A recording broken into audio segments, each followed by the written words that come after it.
Okay, I'm gonna go ahead and record this just for our own purposes. And um, let's see, let's get started. I'm gonna go ahead and share my screen. We have some folks joining us, and yeah, we can go ahead and get started.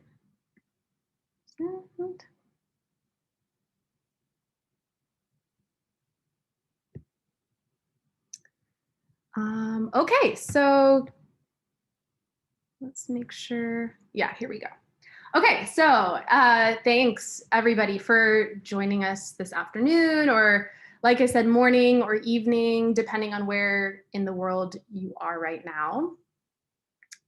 We do have folks coming into this event from the West Coast, lots of us from the Midwest or in the Midwest right now, East Coast of the United States, as well as from the Philippines and from Denmark.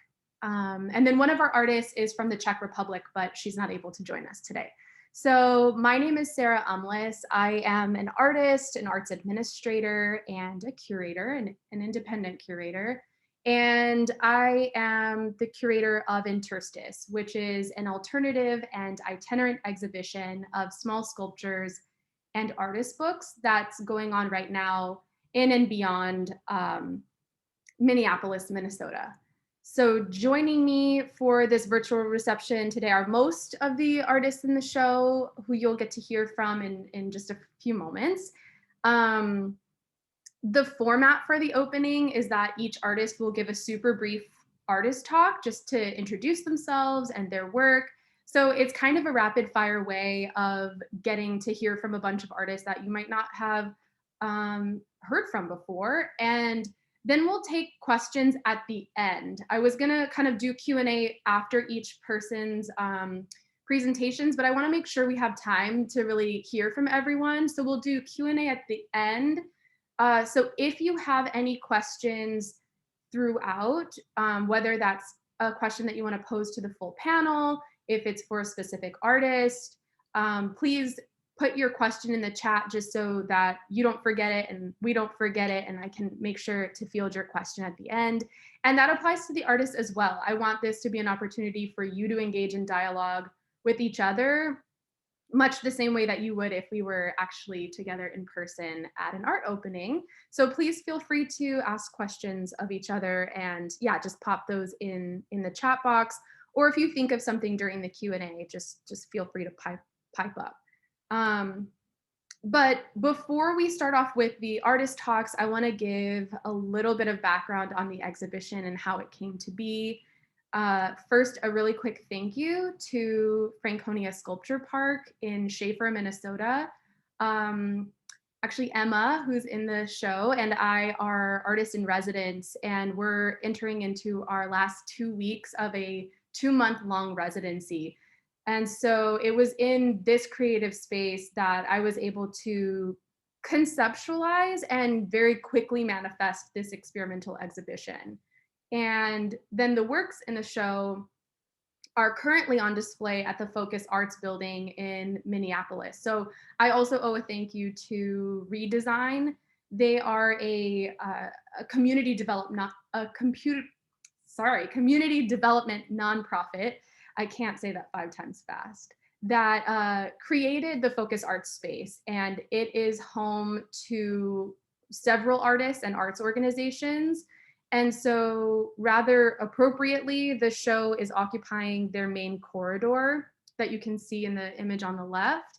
The scale of the space is really hard to tell from this image, but it's this really wide, tall ceilings, long corridor that links to all of these different arts organizations that call the Focus Arts space home. So it's really literally an interstice between these different thriving arts organizations. And I'm just really grateful that they were willing to be host to the exhibition for this weekend. And then so the exhibition will come down this evening, and then we'll return to Franconia, which you can see a little bit of in the image in the middle, before it goes on to Los Angeles for the summer. So the residency project in Pasadena, which is a project space that I run, will be hosting that the continuation of the exhibition. The exhibition was originally supposed to just be 2 weeks, just a very quick exhibition, but I saw that there was this opportunity to really keep it running in Los Angeles. So TRP will be producing a catalog of the exhibition. If you'd like one, you can go to pre-order one for the small cost of a donation, $15, or pay what you can at any point, and the catalog featuring all of the artists' work will be put out most likely at the end of the summer, early fall. And then, yeah, last but not least, I have obviously the artists to thank for their participation in this show. It came together very, very quickly, like I was saying, like much more quickly than you would see for a show happening in a traditional gallery or museum space.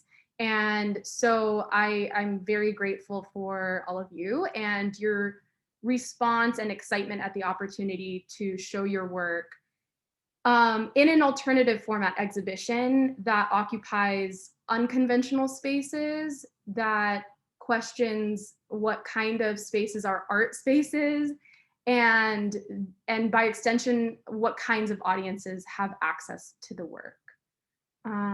So yeah, what is interstice? Let's get back to that. So I first heard the term interstice during my graduate studies from this text. It's a 1998 book entitled Relational Aesthetics by French curator and contemporary art theorist Nicolas Bourriaud.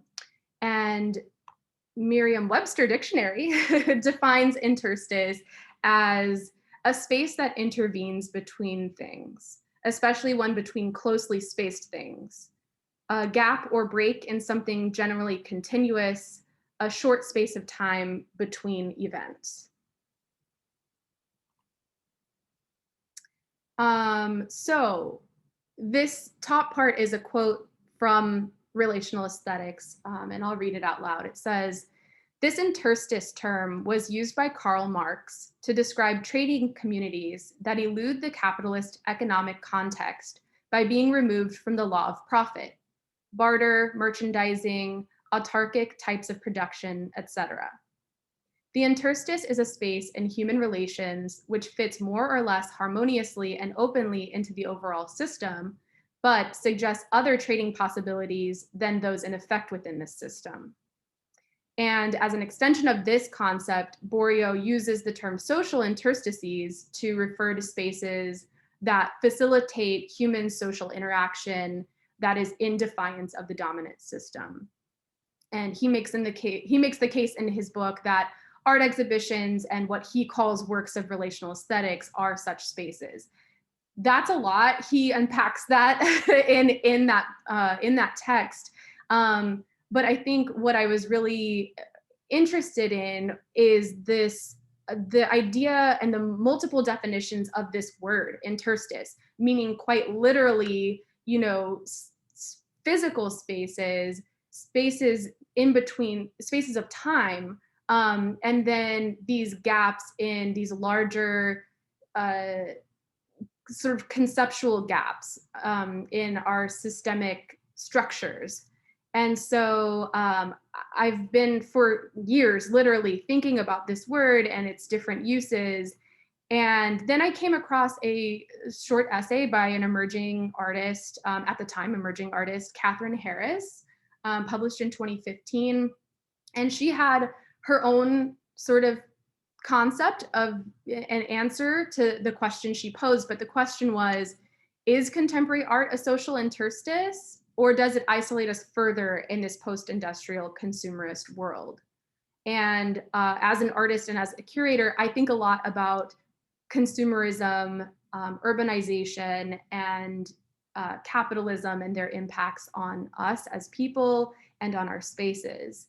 So I am interested in interstices in our domestic spaces, particularly looking at, like I said, the ever increasing impacts of urbanization and how it has changed and continues to change our homes, our relationships to our lived spaces. Um, Dwellings are getting smaller and smaller to accommodate more and more people in urban centers, while simultaneously our capitalist and consumerist society is telling us to buy more and more things.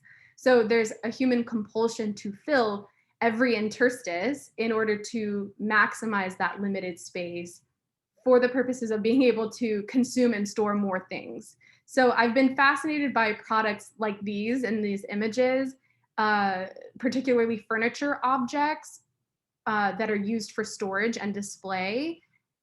They're designed and built specifically to fit in these very small spaces in homes to literally fill those in between spaces. So these images and these products have really fascinated me. And then I've also been interested in the relationship between humans and nature and seeing how nature reclaims space in the interstices of our built environments. And these are some photos I took this weekend while I've been here in Minneapolis with the show. And then I really love this quote. This is another reference to Bourriaud, but from a 2008 interview where he was talking about his curatorial practice. And he said, when I do have answers about something, I write a book. When I have questions, I'm curating a show. An art exhibition is the moment where you are really asking any artist participating to provide you with feedback on this idea. So it's not about the curator's ideas anymore. It's about the way we can share this theoretical and artistic moment together. What are the artist's answers? And so that really struck me and made me realize that I needed to curate an exhibition to bring artists into the fold to answer this question about the significance of this word interstice, this concept of the interstice and what it means to them in their practice and for their work. And on the right-hand side here, you just see a very early concept image that I created at Franconia, looking at a literal interstice of this gap between the floorboards of the old farmhouse that is the residency house. And I just took a tiny piece of paper, like, the size of my pinky finger, and put it there in the crack of the floor. And that is what really got me to start thinking about pulling you all into the fold. So yeah, without further ado, I'm gonna stop sharing my screen and go ahead and kick it off to see how our artists have answered this question of the meaning and significance of the interstice. And we'll get started with Judith Brotman. Okay.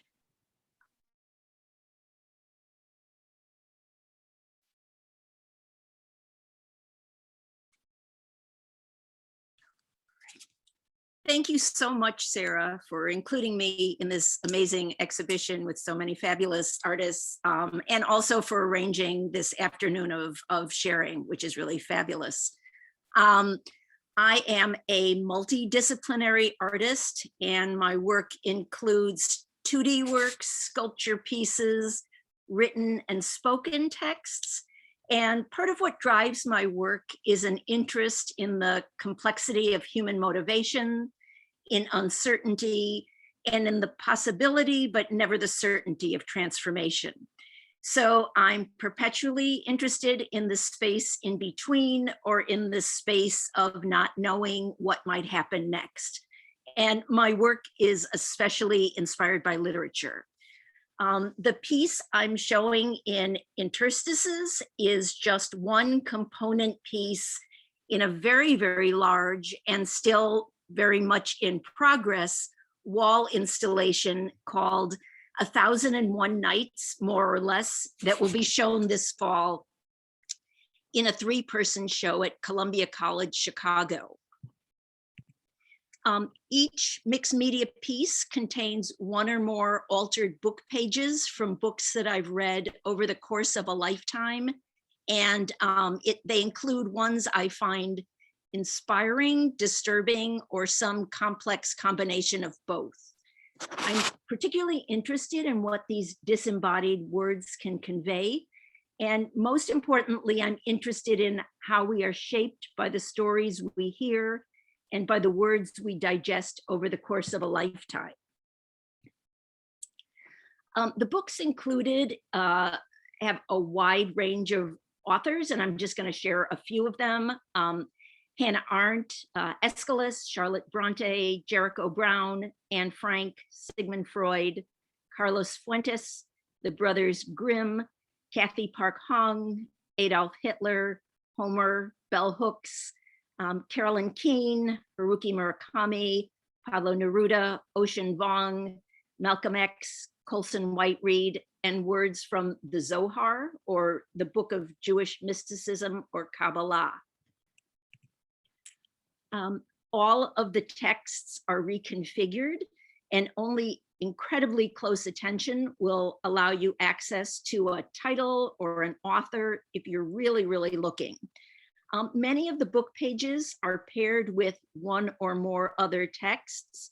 So the question for me is, what does it mean when a text is taken out of context?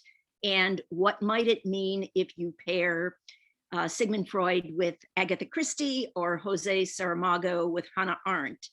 And I pose these questions without ever reaching or perhaps wanting to reach absolute conclusions or complete answers. I am trying to reference those texts and stories that were inspirational and life-giving, and also ones that were harmful to me and represent what I'm not. And that was my first impulse in beginning this installation, but after a while, I wanted to also reference my own grappling and revisiting of complex issues over the course of a lifetime. I'm interested in the final large installation appearing as if it was hung somewhat arbitrarily, as though it could be rehung differently tomorrow and the next day, because I feel as if we have the capacity to rethink and revisit as long as we're on this planet. And I think most of us are wanting to embrace a more compassionate life. I know I am, but that's it's not a given without putting in work over the course of a lifetime.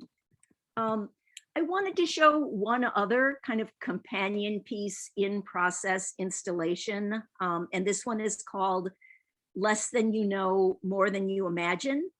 Also very much in process, also includes altered book pages. But this installation has a much wider and more diverse range of materials, larger found objects. Typically in all of my work, I work with low art, in quotes, humble materials. This installation also includes many figurative pieces, which I would say loosely defined are somewhat self-portraits.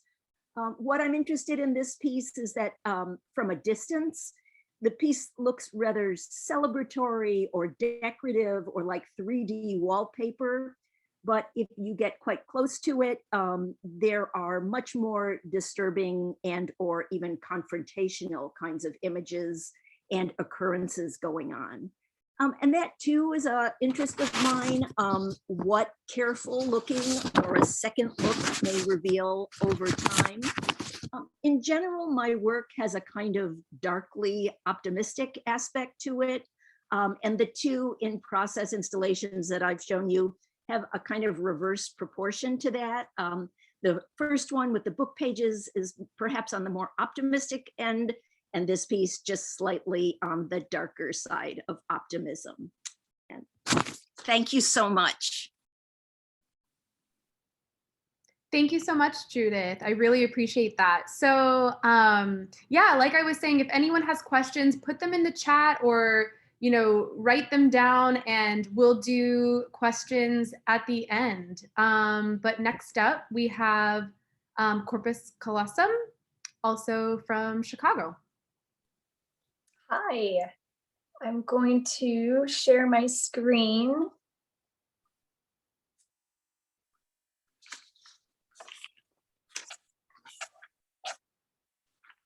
Oh, wait, is it working?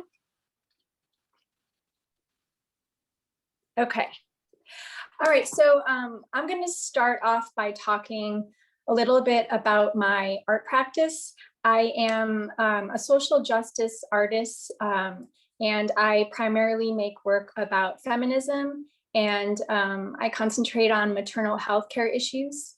So this image that you're looking at right now is from a project I did about the United States high maternal mortality rate.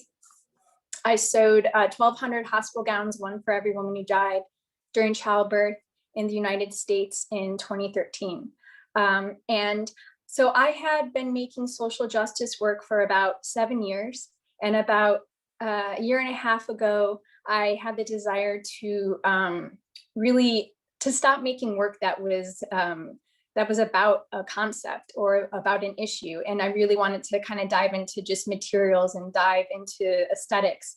And so I got back into painting, which is what I focused on when I was an undergrad. And through this, through this exploration of materials, I developed an alter ego, which I go by corpus callosum, which is the name for the part of the brain that separates the two hemispheres, because I very much so feel like I have two artist identities inside of me. And creating an alter ego was really freeing, and I felt like it gave me this opportunity to just dive into a whole other aspect of my artist self. So when the pandemic hit, I all the projects that I had been working on were either canceled or postponed, and I felt really directionless in the studio. And for the very first time in my life, I had a creative block. So to kind of get over this, I started just playing with materials that I had utilized in different aspects of my life as an artist, but had never really combined together. So this is from a series of wall hangings that I just started playing around with and making, where I was using fringe and fiber and also incorporating brass and jewelry findings, because I used to also make jewelry when I was in my 20s, and I was trying to make a living selling jewelry and more craft related items. This is another pennant that I made. I started also working with crystals. So there's black tourmaline crystal in this piece. And then in August of 2020, I started working with wood, and I found a bag of brass scraps, metal scraps, and started combining wood and metal with fiber, with embroidery floss. And I just really fell in love with these materials, which leads me to the piece that Sarah chose for the exhibition. And I'll just describe it really quick because it's kind of hard to tell what's going on. It's a piece of wood that I sanded and polished with beeswax. There's a hole in the middle, and you could put your finger into it. And if you did, you would hit a piece of felt that's at the bottom of the piece. And so one of the things that I love about art is that someone else can look at your work and have a totally different interpretation, or just bring to you a new perspective. And I have been so intent on making work that is not rooted in a concept and is really just an exploration of materials. But I feel like Sarah gave me a little gift, and she gave me the opportunity while we were looking through the series, choosing a piece to look at my own work in a different way. And what I love about the interstice of this piece is the space that's created is created by brass and fiber, the two materials that I feel during the pandemic really held space for me, and gave me a lot of joy just exploring those materials and combining those materials. So I'm really grateful for the opportunity, Sarah, to give me a different way to look at my work. Thank you. Oh, thank you so much. Yeah, really, really great to hear more about your practice. Um, we're going to go a little bit of out of order, and we have Emma Wood next.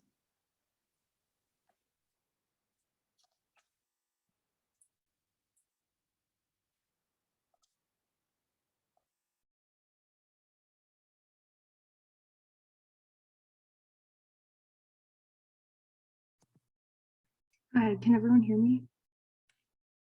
Okay, great. Right. So I am a multidisciplinary artist. I primarily use mycelium and glass as my medium. So I'm also an artist in residence with Sarah at the time.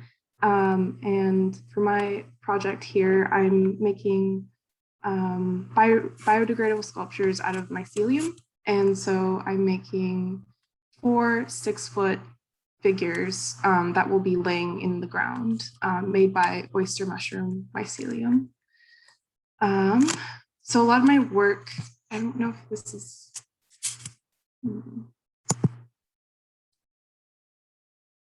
okay. So here is like a small scale model of the project that I'm proposing for Franconia, and I will be installing in the next couple of weeks. A lot of my work is handling around or circling around grief and uncertainty and this loss and like regeneration are kind of like themes that keep popping up for me. This project has like incubated since 2016. I'm really interested in mushrooms. They're really a resilient organism and a connector of all organisms in the ecosystem and often overlooked. So this is a small scale model. I'm packing spent oyster blocks into a mold I made out of spray foam and plastic and watering it and giving it nutrients for over a course of a month. And then it will start to sprout mushrooms. And once I take out the mushrooms, I flip the model over and it has kind of solidified through mycelium. So this is my first prototype. And this is the one I've been doing at Franconia with golden oyster mushrooms. So I was really excited to be part of the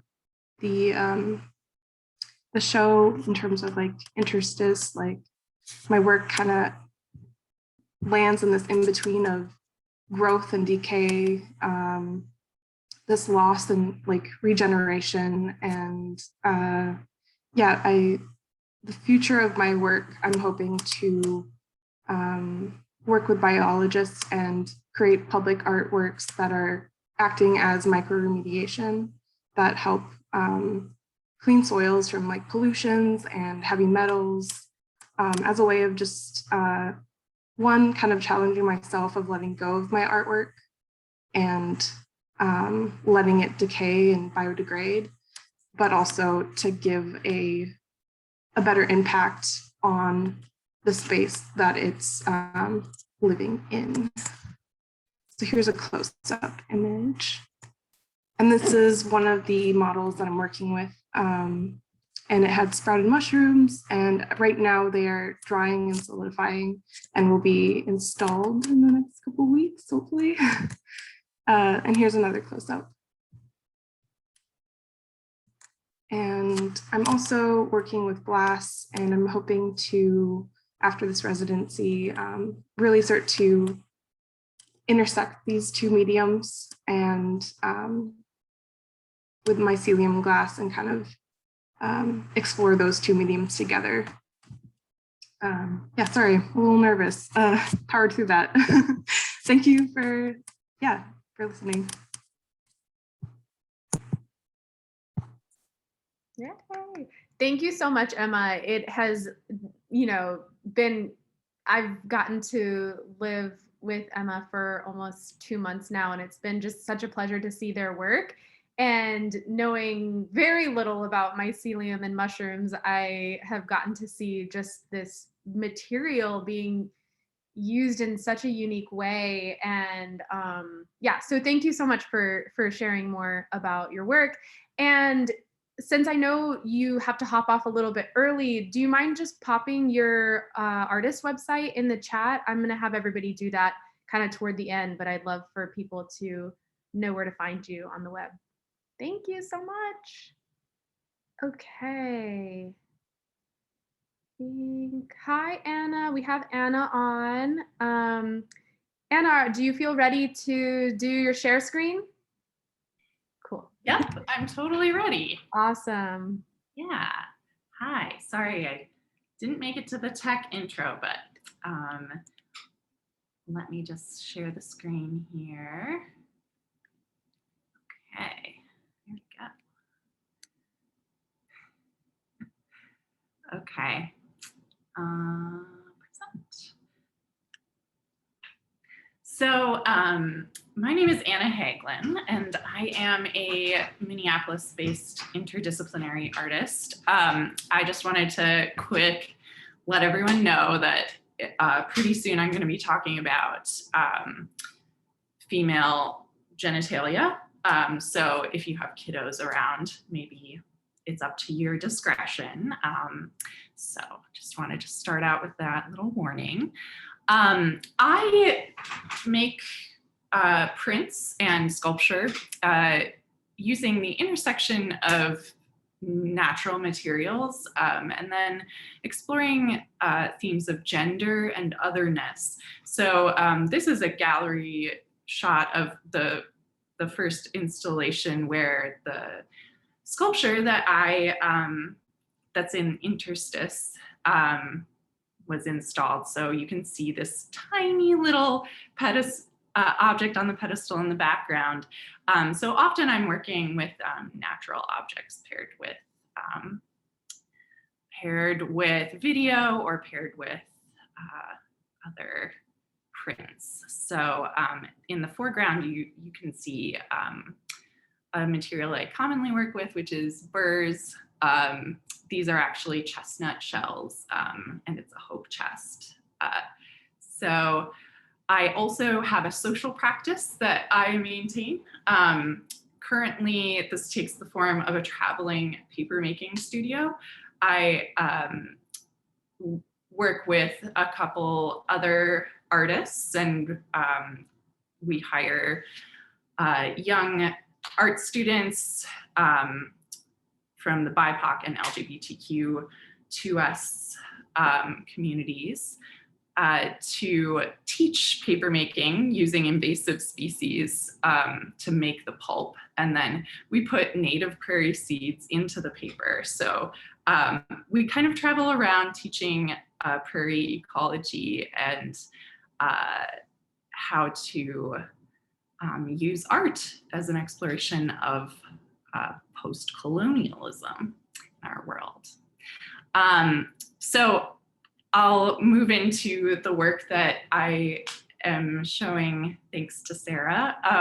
So this is a piece that's very tiny. It's called Fountain, and it's this piece is actually a riff on Marcel Duchamp's famous ready-made sculpture of a urinal. This is a bronze cast of a menstrual cup. So it's specifically a bronze cast of the Keeper, which is one of the first menstrual cups, and it's a company owned by women. So here you can see their advertisement. So it's used by women worldwide, and it minimizes environmental impact, as well as being a more affordable option for many women. It's not an object that people talk about very much, which is the whole point. This is the Marcel Duchamp piece that I'm referencing in the fountain. So I approached this concept of interstice thinking of the vagina as the ultimate interstitial space. So it's how each of us enters the world. And yet menstruation is seen as shameful, and women are highly underrepresented in the fine art world. Originally, Marcel Duchamp's fountain tested beliefs about art and the role of taste in the art world, and I'm trying to do the same thing. Another piece that I'm referencing is one that I saw often growing up in Minnesota at the Walker Art Center. So this is Sherry Levine's fountain, which she also made as a response to Duchamp's piece. So the pioneer of art appropriation is Marcel Duchamp, but Levine's homage to Duchamp's ready-made is a return gesture about the art object. As a feminist artist, Levine remakes works specifically by male artists who commandeered patriarchal dominance in art history.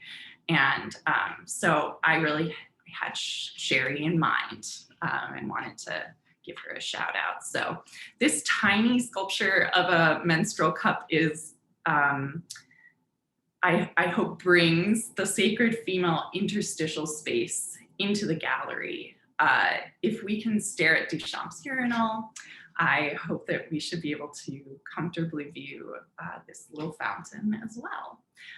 So here are my links to my website and to the website for my social practice project. And that'll conclude my little spiel for now. Thank you so much, Sarah. Thank you so much. I'm gonna put like my artist hat on for just a second, just to say that I also in my practice reference Duchamp's work a lot, and just recently for Franconia Sculpture Park made a piece that's a reference to his bottle rack piece. So I'd never heard of Sherry Levine. Thank you for sharing that reference too. Yeah, and about the work just in general. Thank you. Yeah. Do we have Jean on? Let's see. Hi, Jean. Are you there? Hi. You're up. Are you ready? Yeah, I am. Okay, sounds good. Okay. Hi, everyone. I'm Jean. Thank you, Sarah, for including me in this exhibition. So I'm a visual artist who's residing in Irvine, California for the time being. And my project that is included in this, sorry, I'm figuring out how to screen share. Okay.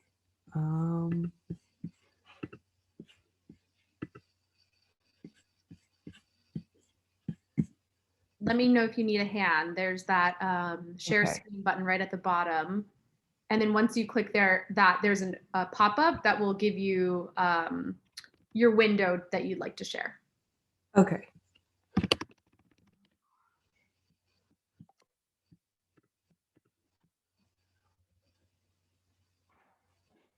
I'm gonna have to quit my Zoom and reopen because there's the privacy setting. I'm so sorry. Oh, no worries. Okay, so we'll pop ahead and then we'll come back to you when you're back on. Okay, thank you so much. Okay, Sorry. no worries. Yeah, no worries. Let's see. Then Christina, I think we have you next.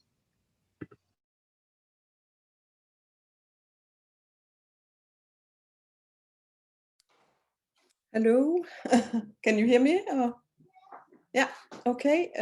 Hello, everyone. Yes, I am from Denmark, and I've been living abroad in Scotland for many years, but I'm living in Denmark now, and that's why I took my art degree in Glasgow. And then, yeah. So, but I actually, because I don't think Karina is here, so I thought she would show the book. I didn't put it into the presentation.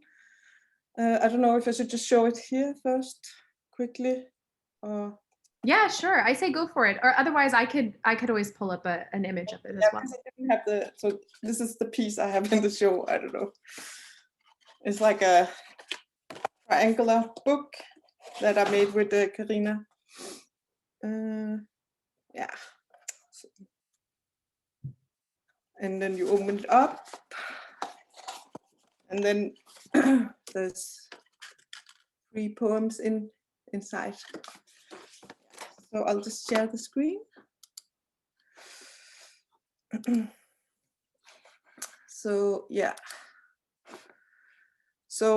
I'm not used to being on this kind of forum, so yeah. But as I said, Karina and I met a couple of years ago. Through our children actually, but she's a writer and I'm an artist, and we are just very interested in the same subject matter. And I should say that I'm a visual artist and I work mainly with photography, but also other mediums. And I have a sculptor approach to the medium photography, so I quite like making things for my images. And sometimes I use found objects or make the sculptures out of everyday material. And this is this photograph is what's on the outside of the book. And I made the infinity sign out of paper and put it in the lake, and had shot a lot of photographs. Shot a lot before I got the final one. Yeah. So, and Karina and I are both interested in this factual, non-factual world, and I just thought it would be interesting to that you have this forest lake that is quite muddy and you can't really access it. So I just want to emphasize this mathematic straight line regularity, and I'm quite interested in that. And also this with the infinity sign, it's a sign that relates to the interstice in a way that, because in the mathematical world, you can, for instance, cut up a stick many times, but you don't know, will it stop at one point, or will in a mathematical world, it will just go on forever. But in the physical world, can it actually be divided up further? So that, yeah. Yeah, so I'll just go on. And I took this piece with me because I made this photograph some years ago, but I think this image sparked off my collaboration with Karina, because when we met, we just started exchanging images and text, and she chose this image. It's the silver ring is actually this thing you use in a kitchen, this bendable material that I don't actually know what you use it for, but then I made a really big circle out of it, and I like to make.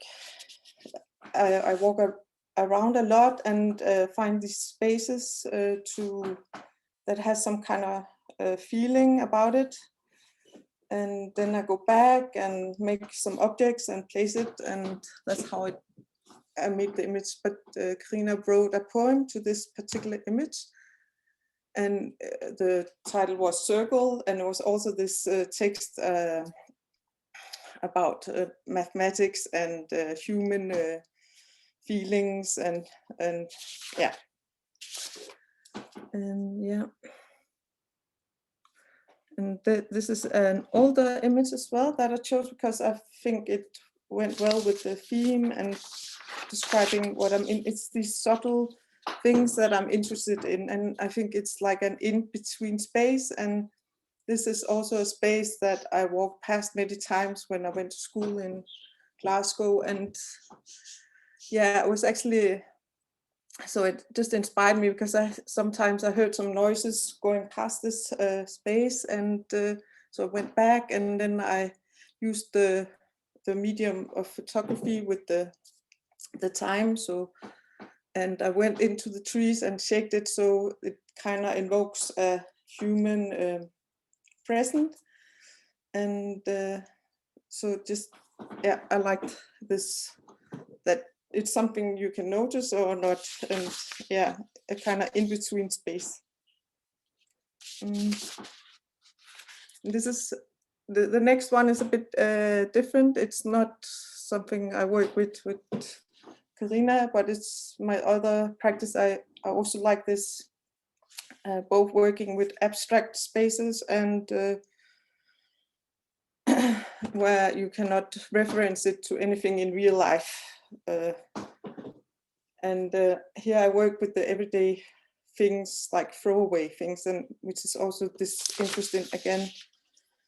And this is actually candy wrappers, and I've built a glass screen where I place and I cut them up in different shapes, and then I place on the glass plate, and I photograph them, and I see very much as an extension of drawing.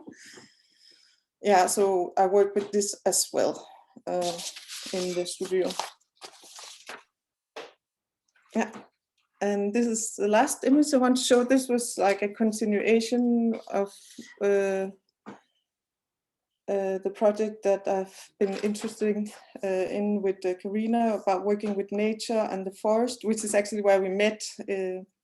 And we didn't meet, but we met up and shared a lot of our thoughts and ideas about the human condition at the moment, and how humans have an impact on nature and on the cultural landscape.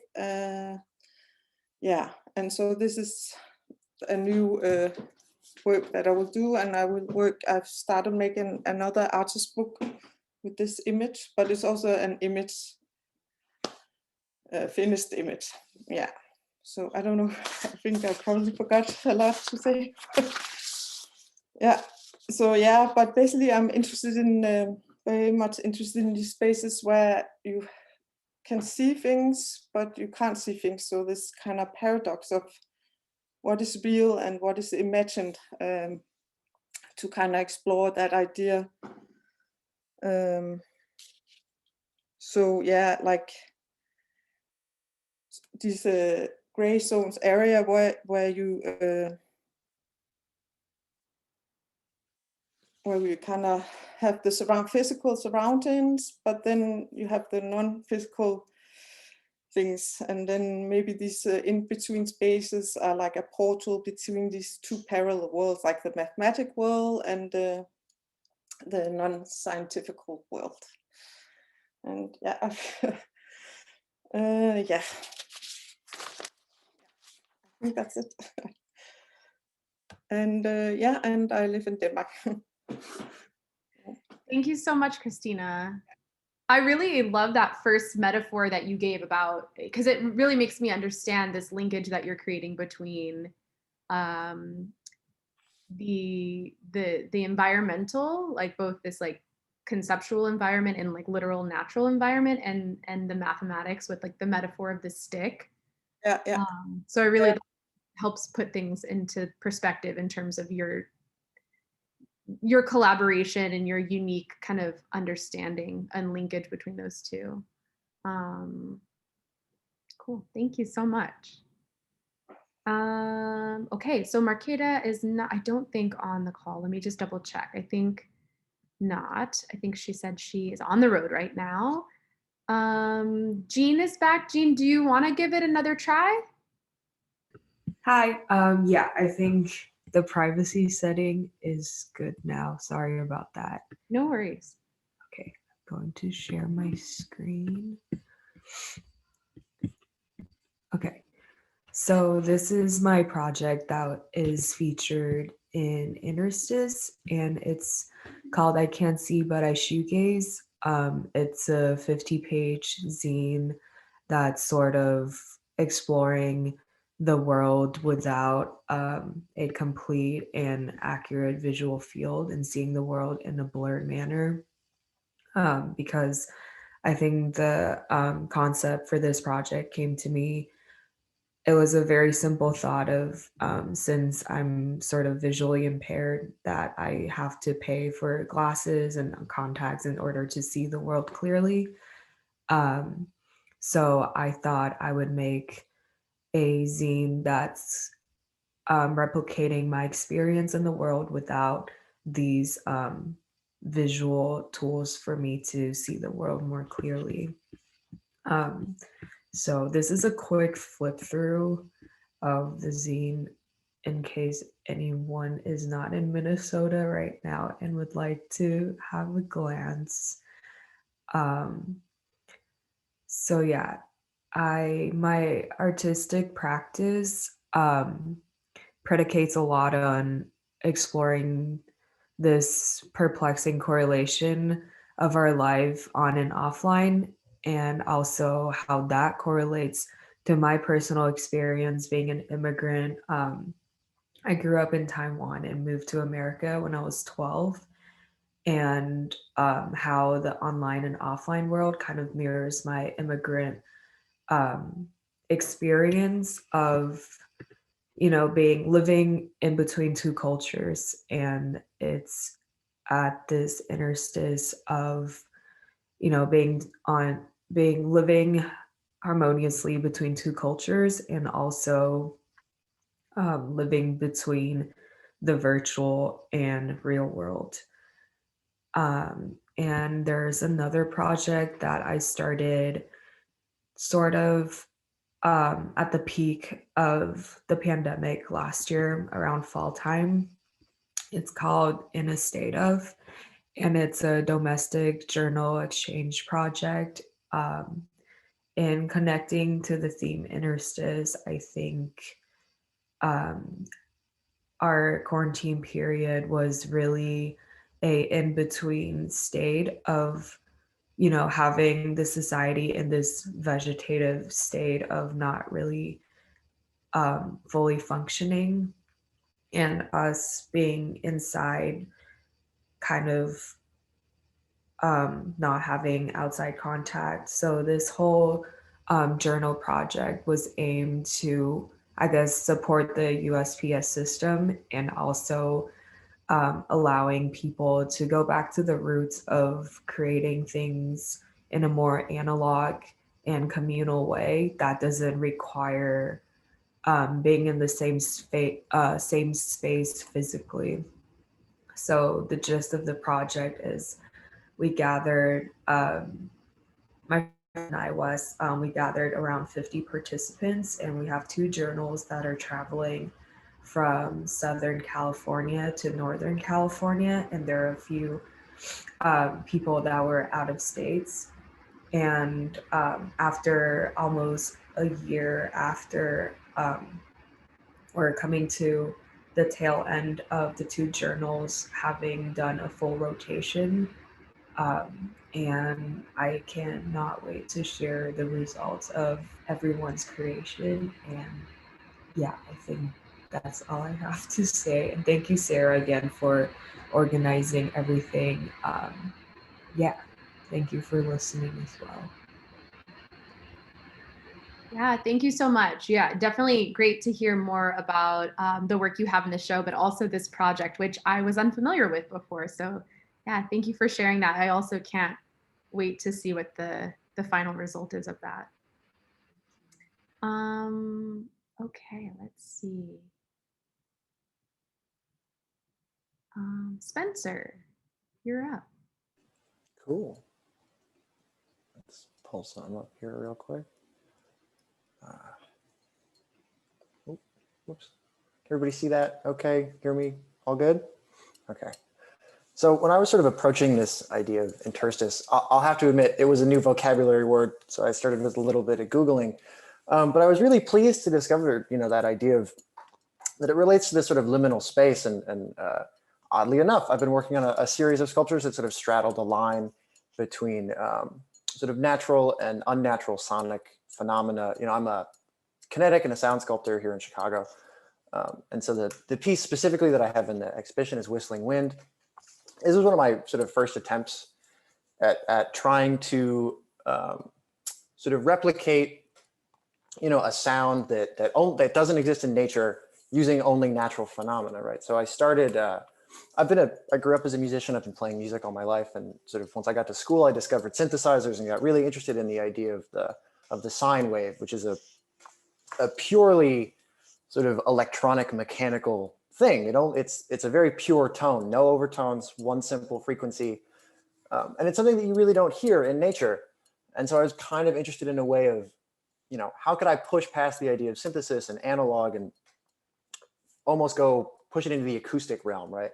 Because one of the things I missed when working the synthesizers and composing for synthesis was a level of tactility. Growing up playing wind instruments and string instruments, there's sort of there's like a physicality that you miss to that sound, the way it exists in a space, the way it plays off your ear that I was missing, with synthesizers. So I sort of discovered with a little bit of digging that one of the smoothest tones that exists in nature is the concept of resonation within an open or closed column of air.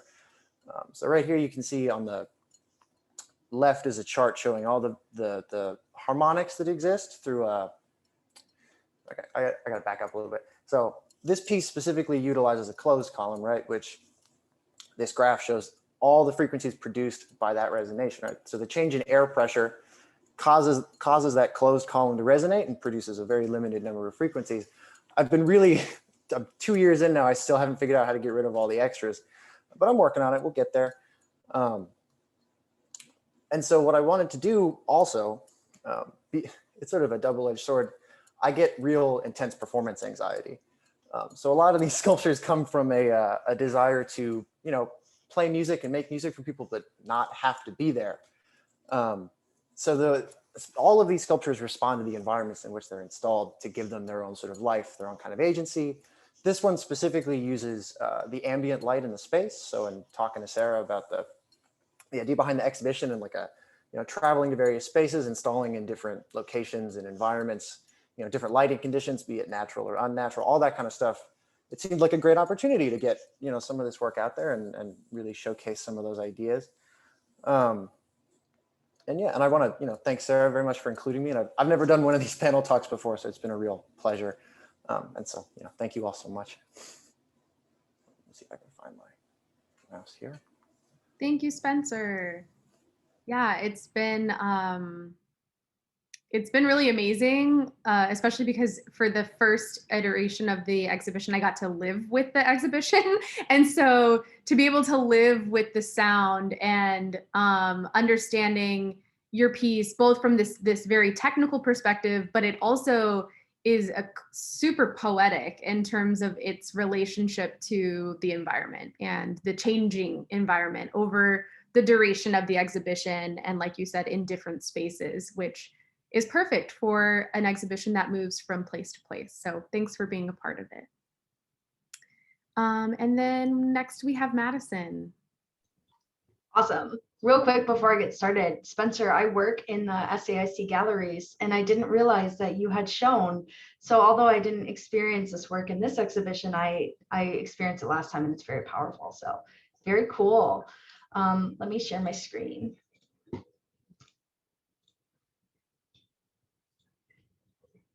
Does everything look okay? Great. Okay. So hi, everyone. My name is Madison Nicole May. My pronouns are she, her, hers. I'm an interdisciplinary artist living and working in Chicago, Illinois. I'm going to be starting my second year of the MFA Print Media program at the School of the Art Institute in Chicago next fall. Generally, my work explores memory, intimacy, comfort, trauma, and the domestic spaces that house these constructs. I often work between sculpture and print media processes to explore these themes. The bed as a site has been a common place of investigation over the last few years for me, and that includes the frame, the domestic textiles such as sheets and pillowcases, the do not remove tag, and the mattress itself. Recently, through the process of lithography, I've been depicting mattress-scapes such as this print titled Dive, which serve to represent never-ending spaces where comfort and trauma grapple with each other in our memory of domestic objects. Expanding upon the bed as a site is this sculpture titled Sandbags. This work explores internal, psychological, and physiological barriers that exist within our bodies and minds due to trauma. The work depicts projected bed linens wrapped tightly across a pile of sandbags. From afar, the mound reads as a pile of pillows, but if you were to step in front of the projection, the illusion would be disrupted, and the shadow of your body would reveal the material of the plastic white bags. I utilize signifiers and analogies in my work often. One signifier here is the domestic patterns and their pillow-like form, which reference comfort and safety. The other is the sandbags, which are often deployed in war and natural disaster situations. So for me, the combination of the two poses questions about safety and shelter within a home.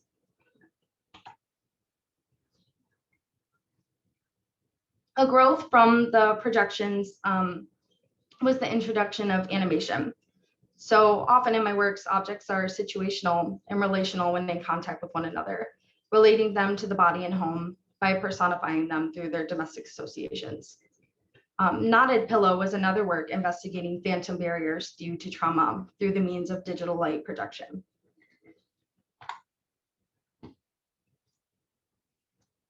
Again, returning to the use of sheets, this large soft sculpture work has domestic bed linen patterns projected onto it, which illuminate and envelop the object tightly.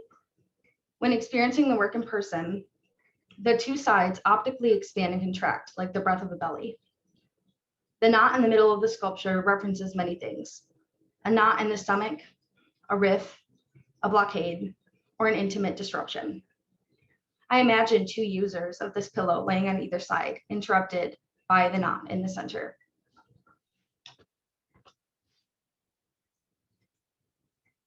And for my work in the Interstices exhibition. So after sitting with a variety of these works that I've been focusing on exploring the bed as a site for the past year, I decided that I wanted to create an experience for these objects to be amplified. I was one of the very unfortunate people to get COVID last year and completely lost my taste and my smell. And while being home and in lockdown, I was mulling over these strong memories that I have and realized that a lot of those memories are often tied to taste and smell. So when I was better, I set out to recreate a prompt for memories through scent and began to experiment with the creation of perfumery. I ended up creating this scent sheets, which is in this exhibition.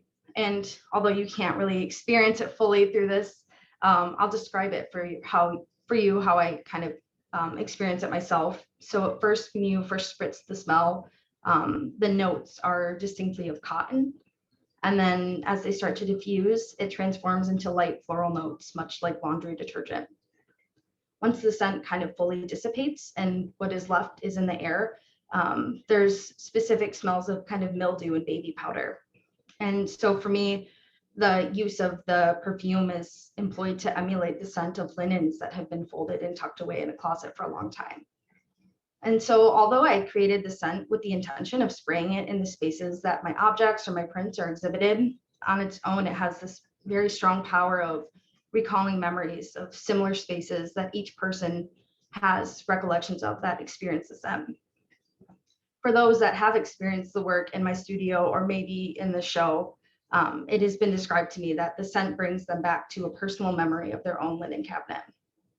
Perhaps they're taken to a space in their mind where the scent has existed before in a period of time, or it triggers a memory of a physical space that the scent references for them. The theme of this exhibition resonated with me directly with the themes of memory in my works when considering the translations of interstices as a short space of time between events.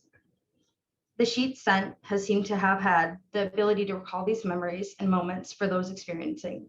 So I felt it made a lot of sense for this exhibition. And that's what I have. And thank you to Sarah for organizing. Thank you. Thank you so much. And I'm really glad that immediately up next is Janelle O'Malley, since your work also deals with memory. I will say it was really, I mean, you know, of course, as in the process of curating, you see some linkages between the works, obviously, but but then it's been really exciting to see how even more similarities have emerged, just even out of this artist panel. So yeah, Janelle, you're up next. Wonderful. Let me just pull my presentation up here. My name is Janelle O'Malley. I'm located in Northern Illinois. I am an interdisciplinary artist, and I am an art educator and researcher. I focus on nonprofit arts and museum education, particularly decolonizing museum spaces and place-based pedagogy in education. So this is the piece that I have in the show, Heaving Mounds. It's actually one part of several little sculptures that I made. And they all have a very similar look to them, but they're all kind of interesting to experience differently. So I kind of separate them and put them in different places. So it was interesting to see how Sarah was working with them. But my work in particular focuses on identity making and collective memory experiences, in particular, the idea of nostalgia, and nostalgia not just as a feeling, but nostalgia as an object. So I have I don't call it a disorder, I call it, an experience. I have hyperthymesia. If you're not familiar with that, hyperthymesia is a kind of state of memory recall where people kind of remember things in very detailed and accurate ways, like specific dates, times, and they can like feel the memory through their senses. Mine's related to PTSD. A lot of times it's related to traumatic events or people who have bipolar disorder. And it's not something that's really researched very thoroughly because it's very hard to diagnose. So I create a lot of objects that are related to these moments that I have of memories that are usually triggered by some sort of sensory experience, like a scent or a sound, and it kind of leads me into further investigation and inquiry. My grappling with hyperthymesia gives me kind of, I think, a unique perspective in how we form memory and identity. And the crux of my work is really investigating the truth of recollection and the truth of your memory. And so these memories and senses clashing together. So a lot of the objects that I make are three-dimensional, and I usually present them in ways where they're on the floor in different areas. I try to take outside of the traditional sort of way that objects are presented in a museum space, because in some of the curatorial work that I do, I also like to kind of avoid the overreaching sterile environment of a gallery space. No white walls, put things on the floor, kind of move stuff about. So that's how I work with my own projects as well. A lot of the work is imbued with heavy sarcasm and double entendre. I look at hyperthymesia with a sense of humor because it is coming out of traumatic events. A lot of times what will happen is it will start with something that's trauma-inducing sensory experience, and it will roll into these kind of interesting, weird memories of generally elementary school, middle school. So a lot of the stuff that you'll see has a lot of 90s nostalgia, and then kind of interplaying a lot with toys and snacks. So as part of my investigation into all of this, I do a lot of collection of toys, advertisements, snack foods. And I have this ongoing project that is a composition notebook that is shared between artists and writers that I know. And it's basically about exploration of nostalgia. So each person introduces a story that is part of their nostalgia. And then the notebook gets passed on to another person and they read the previous entry, respond to it, and then introduce their own nostalgia. So it's kind of this really interesting interweaving journal, and it acts not only as a jumping off point for a lot of work, but also as this kind of archival source for what nostalgia is and how we approach it and how it makes us feel. When I read the description of the show, I was kind of excited because I'm in grad school right now too. I'm in a double master's program in art education and sculpture. And my graduate professor did talk about how my work is an interstice of truth and memory. So I was like taken aback. I was like, oh my gosh, this is like perfect. This is exactly what I'm grappling with and exactly what I'm discussing. So I was very excited to be invited, and I'm so far just loving all of the work, and I can't wait to see what happens to it as it moves and grows. And thank you for listening to me ramble. Yay, thank you so much. Yeah, I really love your, in your original submission, your use of these kind of playful colors and textures and things that obviously were very reminiscent of childhood in these kind of tongue-in-cheek ways, but dealing with some obviously very serious topics. So yeah, thank you so much for sharing more about your stuff. And Christian, we have you next. Hi. Yeah, I'm Christian Tablason. I'm based in the Philippines.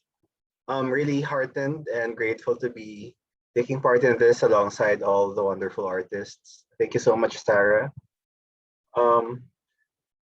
So I'll just share a few recent works that are resonant of the themes threshed out by Sarah in this curatorial project, and show you a 1-minute clip of my latest work before proceeding to briefly introduce the work I have for the show. So let me just flip through these photographs. I primarily work across video, mixed media, installation, and text.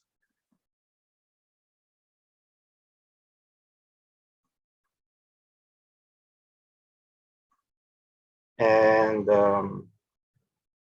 let me show you this work from 2017.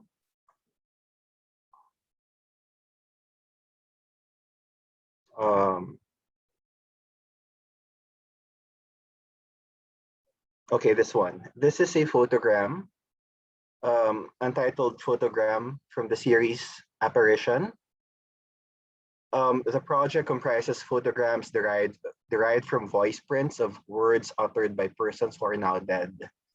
The word used for the photogram above translates to visible, is a soundbite taken from an interview with Philippine teen superstar Julie Vega in the 1980s, months before her sudden death. Other than being visible traces of that has been, these contact prints on photographic paper become indices to the intersections among memory, pop culture, and superstition, and the relationship between sound and image, photography and divination, matter and spectrality. And this work from 2018, which comprises embroidery, performance, and photography. So this is the work prior to installation, and this is the installation shots.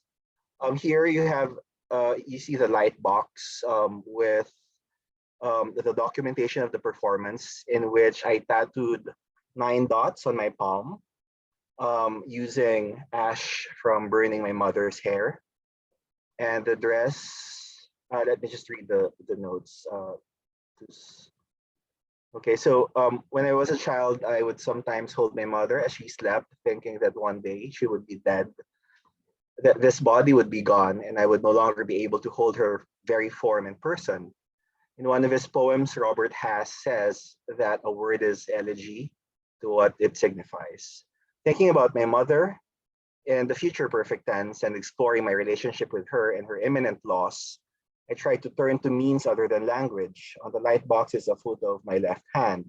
I burned my mother's hair and used the ash to tattoo 9 dots on my palm. I also superscribed my blood on my mother's first communion dress with an embroidered notation of a passage from Barth's Camera Lucida that reads, "I could read my non-existence and the clothes my mother had worn before I can remember her." And this is a 1-minute excerpt from The Visible World, which I um, um, finished last month, and is currently on view at the Museum of the Moving Image in New York until I want to call you my dear. I will until think April. of you as my dear. I will only speak to you, my dear. My dear. It is possessive, yet dispossessed. I like it because it calls you out. I can hear my voice while saying your name. It is the closest we can be together, and it makes everything a little bit better.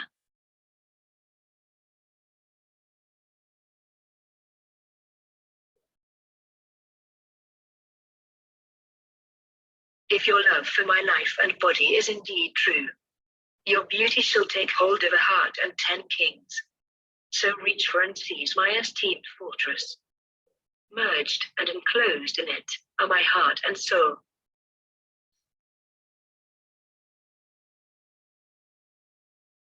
You are my cinema.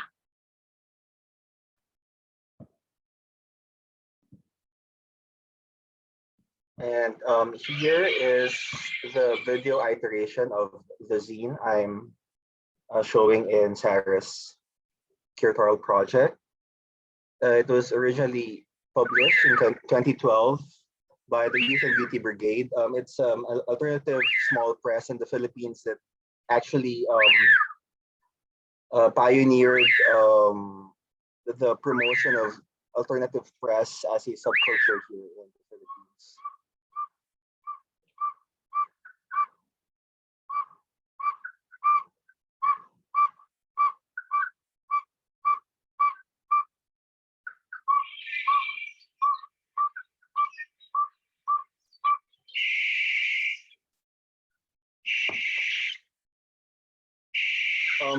This work is actually produced when I was transitioning from the literary arts to the visual arts. Just my initial training was in the literary arts at critical studies, and I guess the transition is also evident with how the work is primarily moored in the tensions between image and text. And its preoccupation with the relationship between photography and memory. So I'll read the synopsis for the work, offering the reader an experience both luminous and unsettling. Fled, their faces turned, the title of the work. Subtitles, fragments edited from miscellaneous family photos, mostly shot in the 80s and the 90s, with lines violently executed from the context to aid the glossary of dissonant, if not poignant gestures, spaces that explore what is left and what is left out. The fleeting and the in-between, the nameless and the invisible, always caught in the very act of meaning and becoming, of being named and being known, never fully arriving, and teetering at the brink of insight and truth. So there. Yeah, thank you so much again, and congratulations to everyone.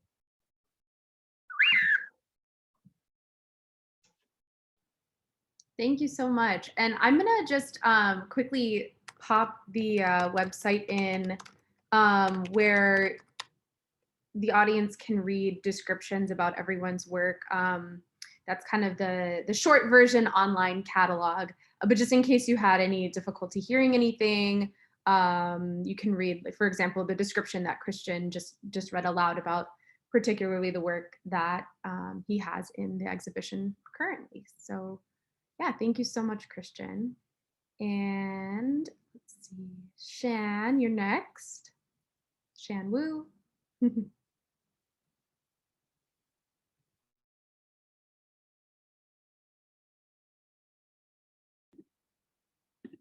Working.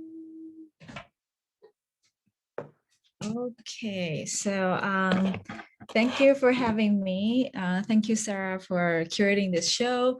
It's really great to see everyone's work and to connect with other artists. My name is Shan. I'm from Taiwan. I'm an artist and filmmaker, and I've been living in the US for the past 5 years. And I am now the temporary green card holder. The work that is included in the show is called Declaration of Self-Sufficiency. As you can see here, it is a pile of paper with a cutout in the middle with the card shape. And the cutout is like a small window where you can see the yellow paper underneath the whole pile of white paper. And the yellow paper is the actual notice of request for evidence that I received as I was applying for a permanent resident card, which is what we call a green card. And this work acts as an interstice that leads people into the life of an immigrant in a very precarious situation. So before I received this notice, my partner and I had already spent a lot of time preparing for the application. And this notice of request for evidence just added another huge burden on us. And what this notice asks for is a declaration of self-sufficiency. This is from the website of USCIS, and this is also called Form I-944. This form is enacted by the Trump administration in 2019 that requires permanent resident applicants to provide additional information about them, like education record, financial status, language skill, credit score, health benefits, job record, and more to ensure that the immigrants won't use the social benefit from the US government and as a way to make immigration even harder. This rule went in and out of effectiveness in the course of 2020. There were lawsuits against it, and then there was COVID that made things even more complicated. And just imagine how hard it can be to just keep up with the ever-changing rules and the reversing of the rules. So for me, I submitted my green card application in a time that doesn't require declaration of self-sufficiency. And then it went into effect again, and that's why I received the notice. And this pile of paper is solely for this form. You can see just how one administrative rules impacts people's life. And this one yellow paper can result in days and days of work to prepare for this form. And for what? In 2021, when it's around the time that I had my green card interview, the Biden administration announced that they will no longer consider information submitted with this form, I-944. So this pile of paper that I prepare is basically wasted, which is a good thing, but also this pile of paper just let me wonder about the rolling power of a government with its impact on people's life and the struggle of the immigrant just on paperwork.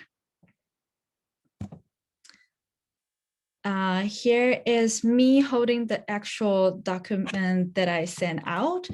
It was exactly 505 pages, and there was a lot of frustration and uncertainty in the process. And also I was just thinking about how can I, as an artist, prove that I am worthy, that I am sufficient enough for society on paper through all of these documents. And I think this work is my answer. This work is, in a way, my declaration of self-sufficiency.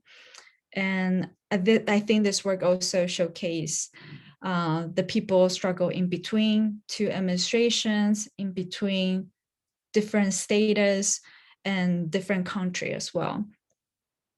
Yeah, so that's this work that's included in the show.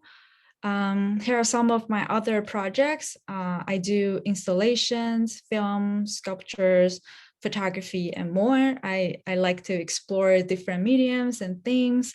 A lot of my work investigate site specificity, identity, especially Taiwanese identity, and the relationship between nature and humans and technology. So please feel free to check out my website and follow me on Instagram. Thank you.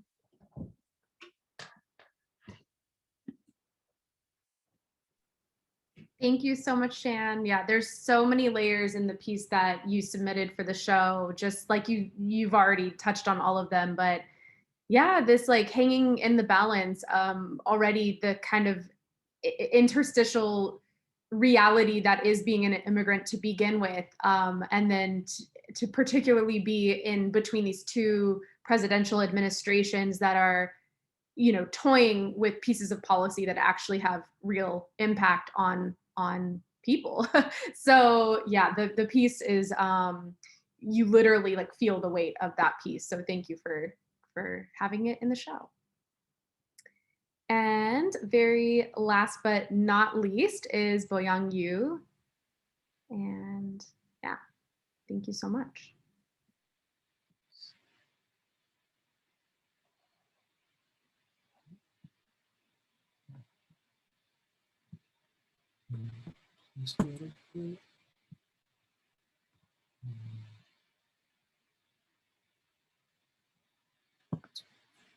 So let me share my screens.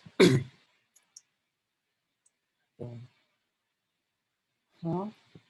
That's weird.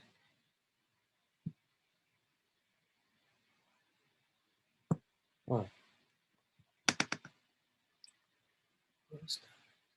Oh, okay. Cool. Can everybody see my screen? Great. Hello, everyone. My name is Boyoung Yu. It is my pleasure to be here today. And first of all, I just want to say, like, everybody's work is so fascinating. Great jobs, everyone. And I want to use this opportunity to thank Sarah for curating, organizing, and hosting this show. Thank you all who's also attending this virtual opening. Thank you all. I'm an interdisciplinary artist who's based in New York. My work ranges from sculptures, installations, drawings, paintings, etc. As an artist, I'm fascinated by the idea of a change and exchange of sources and services within the duality of nature and human. I like to use organic materials as a metaphor and starting point to communicate about nature, human invention, and human intervention. Also, while exploring the tenderness between nature and culture, preservation and conservation into a natural, social, and political landscape. And, right. So Trace Orange is a part of an ongoing series of work called Access Control, which made from leather, thread, and pins. I used stitching chisels to set a route on the leather first, and then punch through them set by set. After that, I used thread to go over the route multiple times with the freedom of bending time and spaces while I'm setting the location pin in the end. This series work was inspired by my experiences with roads, road trips, and the pandemic. To me, a road is not a place. It is like interstices that take you out of the place. Roads, a discontinuity from the landscape and the symbol of human civilizations eventually spread out and took over the world. Roads connects the world, but also divided into pieces. With fast development of human society, nature is being stuck in gaps between human society. And until the global pandemic hit in the late 2019, and interstices of society, it really broke the normalcy of human world and human society. And with this work, I get to question who's really in the negative space of this world and what's the value centered within human existence. Thank you for listening.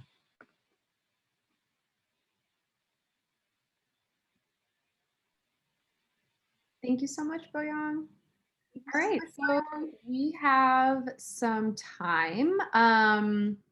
If folks would like to ask any questions, I don't think I saw any questions put into the chat, but we have plenty of time. So even if just the artists want to chat amongst themselves or throw any other thoughts or ideas, since your talks were all very short, I will just leave it as an open forum, and I welcome any sort of questions that you might want to ping pong back and forth to each other, or things you'd like to say. And oh yes, thank you all for starting to put your email, or emails are welcome too if you'd like for people to contact you. Otherwise, please feel free to drop your artist website in the chat box. And I will stop talking now and leave some space for others.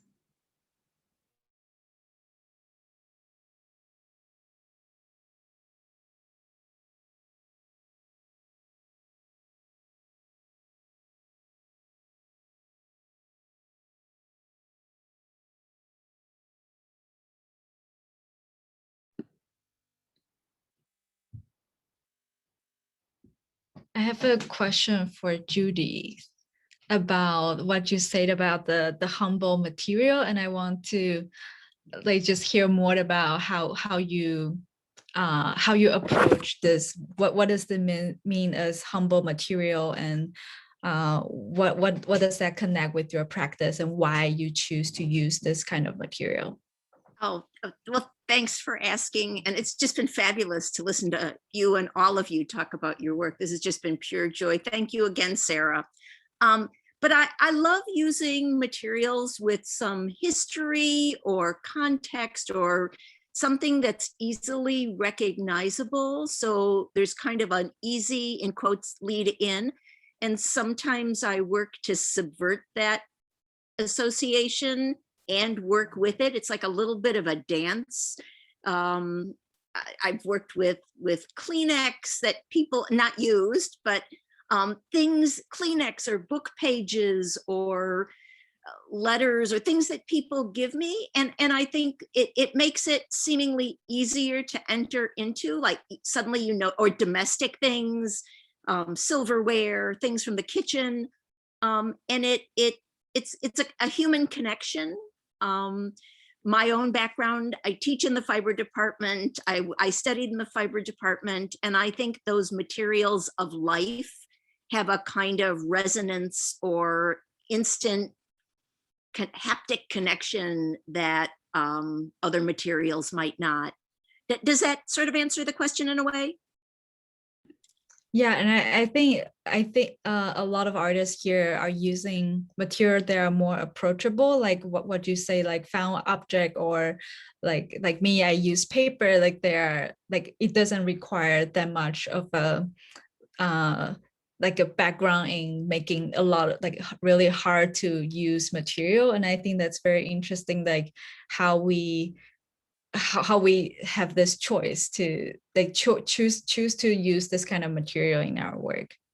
Very much. And I think for all of us who work with more approachable materials, maybe I know for me, I like the thought that anyone, even those without an art degree, might have some association or connection to the work. Might be different if you've studied, but there's, you know, from 8 years old to 98, any person interested in looking, I hope, might have some ability to connect with the work.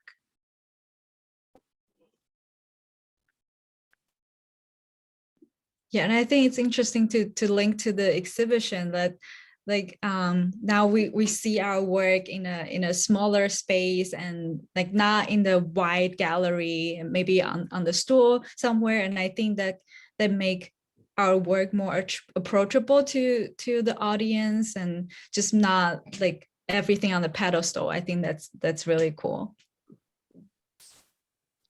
Yeah, and I think I mean, I can certainly say for me, just I've as a curator and as an artist, I've personally always been driven to, you know, found objects, repurposed materials.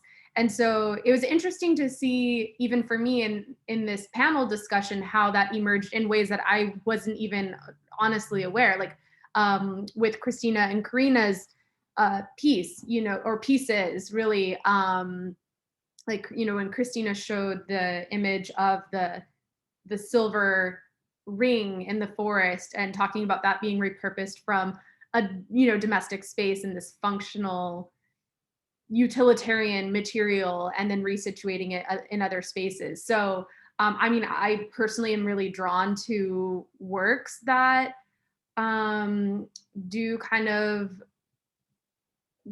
that do kind of come from these spaces of using the everyday material, refound, repurposed materials, not just for their kind of very practical environmental footprint perspective, but also just the materiality and the access that it provides for people into the work. Kind of like what Judith was saying, there's almost an immediate barrier that's removed when there's something as humble as, you know, pieces of text from a book or threads. And I guess no, go ahead, Christina.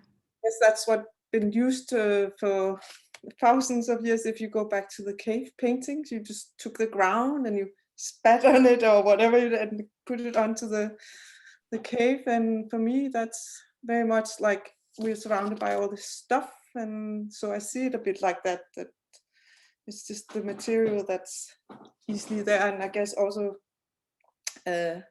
sometimes you're a bit poor, but actually that silver ring was a bit expensive. But the candy wrapper is just like when you're a bit poor and don't have much money, you can still make things in a way. Yeah.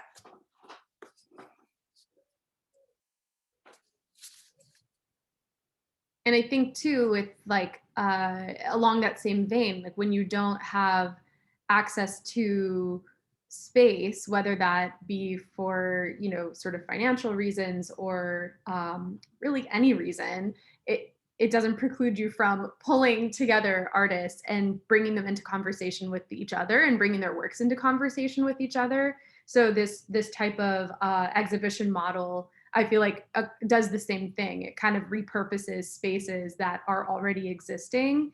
And so that's been for me just really amazing to see these works coming together and these conversations happening with really very little. Like it doesn't take a lot of resources necessarily to have an exhibition that is small, like in terms of its footprint, but that really actually packs a big, big punch. And that was nice with the paper.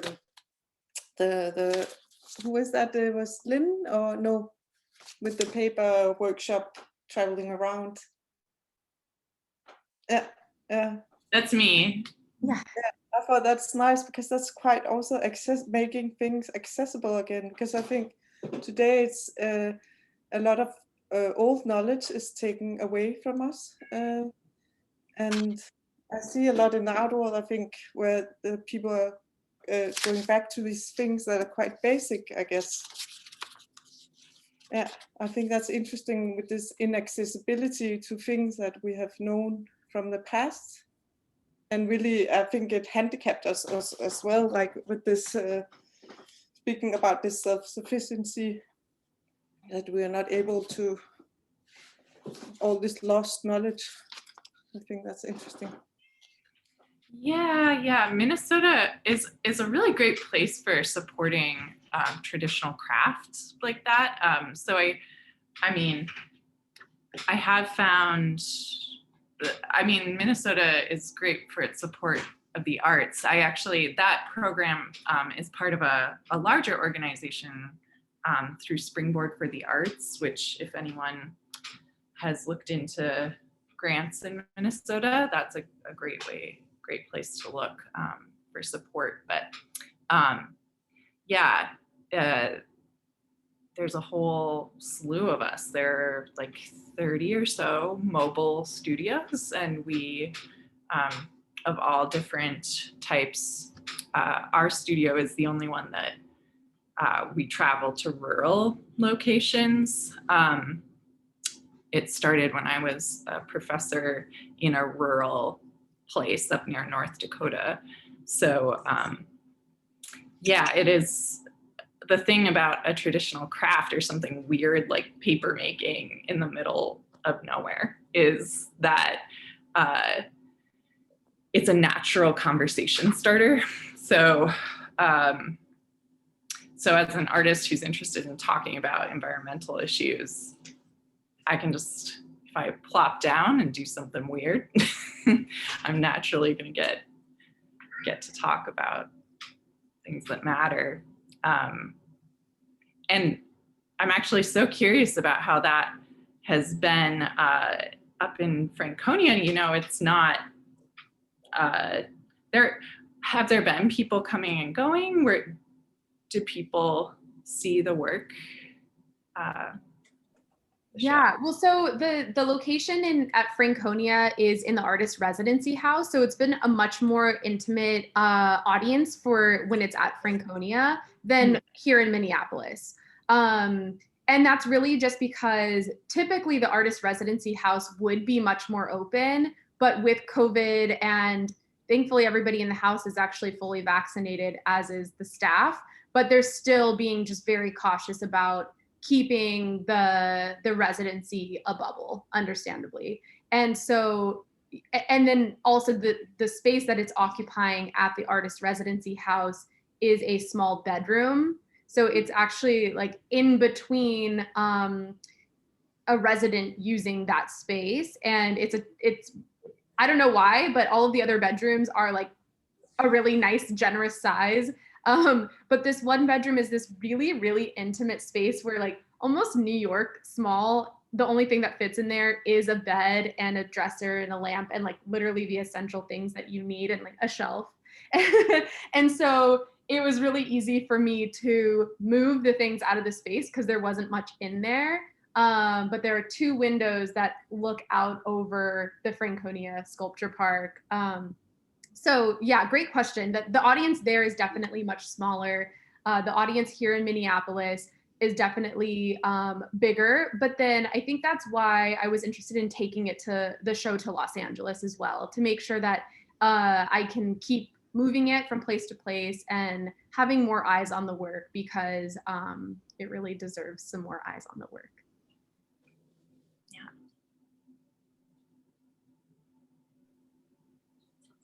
Anybody else? Any other thoughts or questions? Can you hear me? Yes, go ahead. Okay. Again, a challenge just to figure out how to get to this point. I just want to say bravo to everyone. It was just really incredible presentation, and appreciate all the artists and how articulate everyone was in explaining these powerful messages that they're sending out via their artwork. Sean Wu, that piece that you did is just so powerful in its simplicity and its complexity, both. It was amazing. And then I had a question for Christian, I believe. You did the embroidery piece as a piece for your mother with the text from Bart's Camera Lucida, is that correct?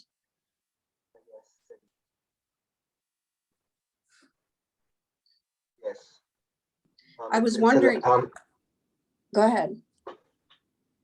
It's a line from the book. I dyed the thread with my blood and notated the line upon the first communion dress of my mother.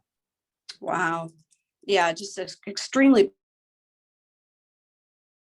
powerful piece. But I was wondering, what was the significance of the 9 dots on your hand? The design and the number of dots, these are, just very arbitrary details. Okay. It's more about the act of inscribing a part of her upon my palm into my body. So it's more like a rehearsal of it's like a rehearsal for her passing in the future, I suppose, a kind of elegiac rehearsal and ritual, a very small ritual. Okay. Well, I will say that piece was just really powerful, really, and all the work today shared today is just, it's amazing. And I just appreciate how everyone is able to articulate what they're doing, because I know it's challenging. It's very challenging. So thank you very much. And thanks, Sarah, for another fantastic presentation.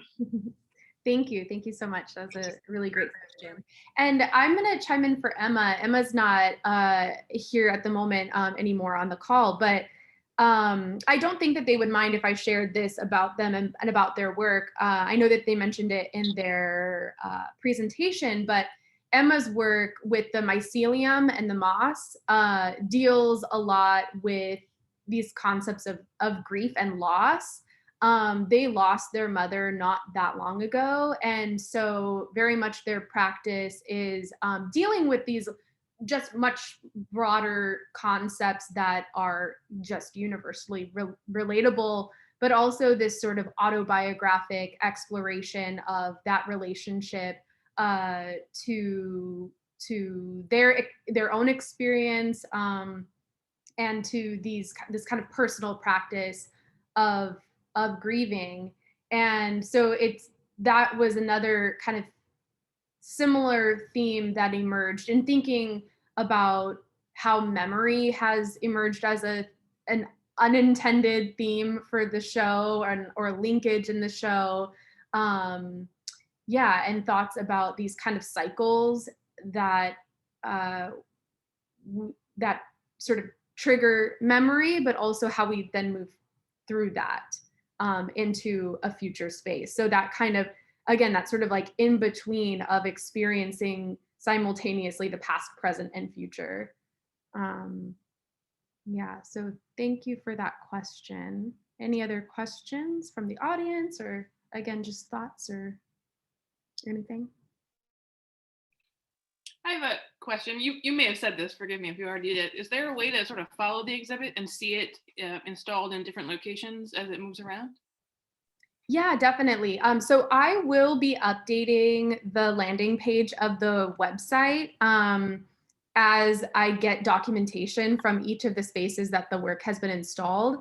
The most immediate way would be to follow me on Instagram, because I'm always posting stuff on Instagram, either to the main feed or to my stories. So I will put my Instagram account right in the chat. And it's Jackson Obbages. That's me. If you scroll back down, you'll see like some of my work, my artwork. But then also you'll see different parts of this exhibition. And yeah, definitely check it out. Like I said, I will be updating the website, and I'll put that again here as the show moves and evolves. So stay tuned. Great, thanks. Did you say that the catalogs will be available for pre-order? Yes, let me get that link back up here. I will do a quick screen share one more time. Let's see. It's here. Okay, yeah, so that's the link there. It's theresidencyproject.org/support. And the Residency Project is an arts organization that I founded and run.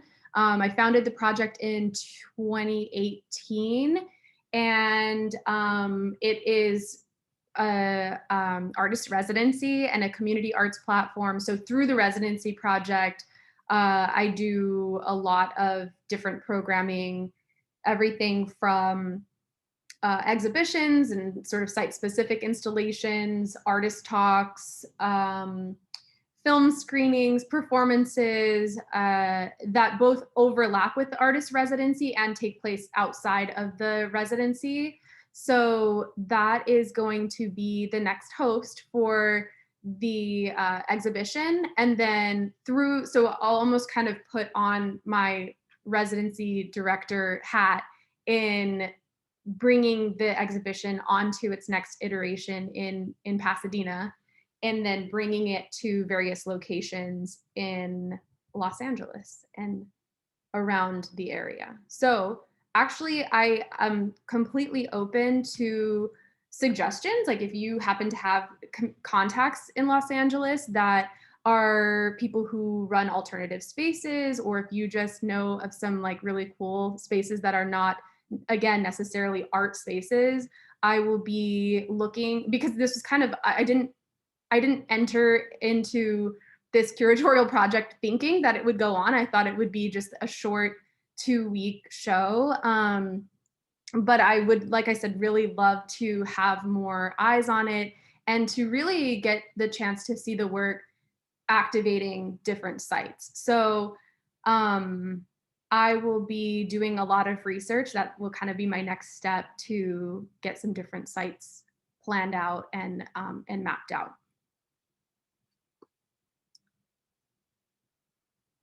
And we do still have some time. I just want to say in the meantime, thank you so much to everybody again. Like really a round of applause to everyone. Thank you so much for being part of the show, for taking time out of your Sunday to spend this moment together. I can feel, I don't know how things are back in Southern California since I've been here now for almost 2 months. And then immediately after, I will be doing an artist retreat leading an artist retreat as part of the residency project in Colorado for 2 weeks. So I won't really be back in Southern California until the end of June. And so I don't know how things are there in terms of the pandemic and how regulations are lifting there. But I will say that being here in Minneapolis, it's really both terrifying and relieving because I can see that things are starting to lift, and it feels like there's a sense of normalcy kind of returning. People are still, in my experience, being very respectful of one another, and at the same time, yeah, things feel like they're changing. It could also have to do with just the changing of seasons, and now we're having some better weather a little bit. It's still spring rainy, but it's just been really amazing to experience. And I really appreciate that actually some of you talked about the pandemic itself as an interstice, because I totally didn't think about it that way. But it really has been. And so I'm curious, for anyone who didn't necessarily touch on that topic during their mini artist talk, I would love to hear your thoughts on that concept, just the pandemic being this interstitial moment of time.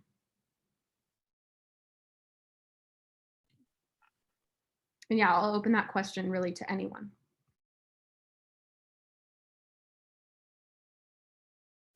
It was very definitely for me about a revisiting.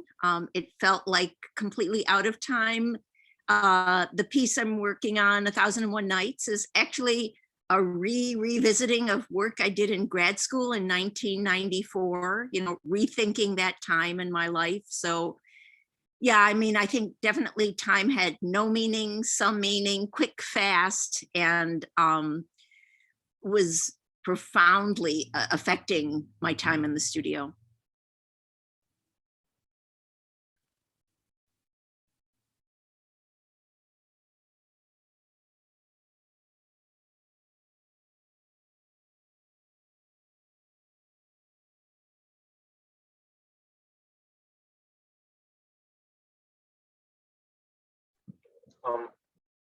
I guess the very literal fact of waiting, and especially here in the Philippines, since we're under currently a fascist and very incompetent government. So things are far more uncertain and precarious, and the pandemic has certainly underscored that that feeling of unstable in betweenness, just waiting and waiting, and trying to grapple with all these uncertainties.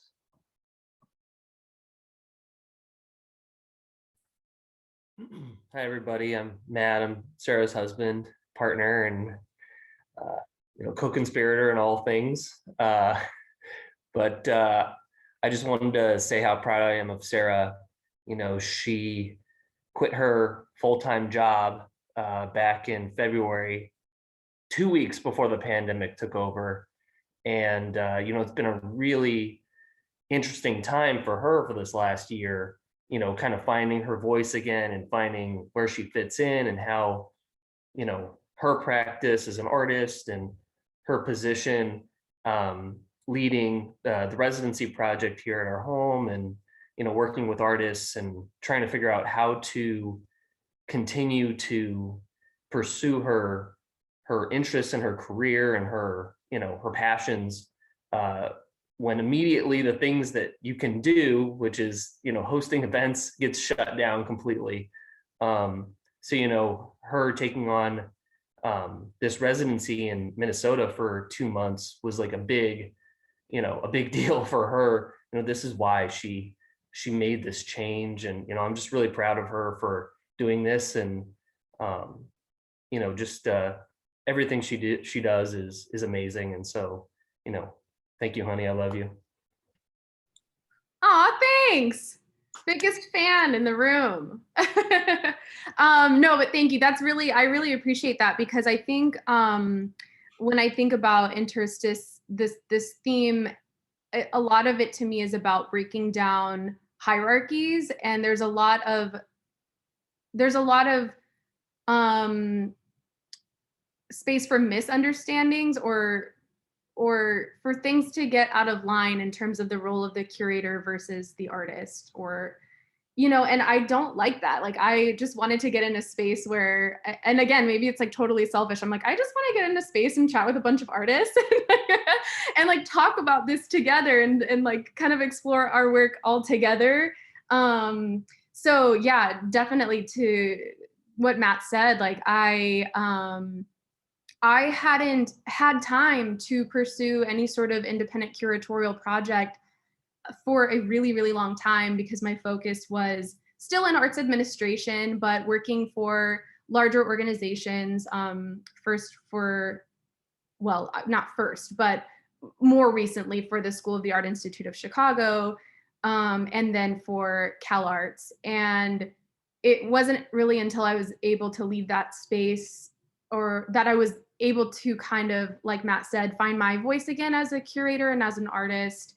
2020, for as crazy of a year as it was with the pandemic, was, because it was this moment of forced isolation, was a hyper productive year for me. I actually was able to make a ton of work. I was able to, curate more programming and bring more artists into the fold. And to me, like, the reason I ended up leaving working for CalArts, even though I was working with teaching faculty or teaching artists and student artists every day, I wasn't really like hands-on with their work and able to have these conversations about process. It was all a lot of paperwork and these kinds of things that are absolutely essential, but that I personally was kind of just missing this opportunity. And I have to say, a silver lining to the pandemic has been the creation of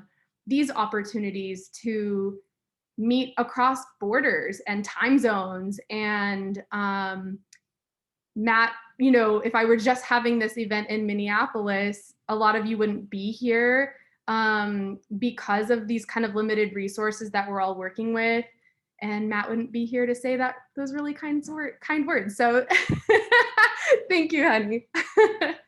Does anybody have any one last thing, so we're not ending on me, please?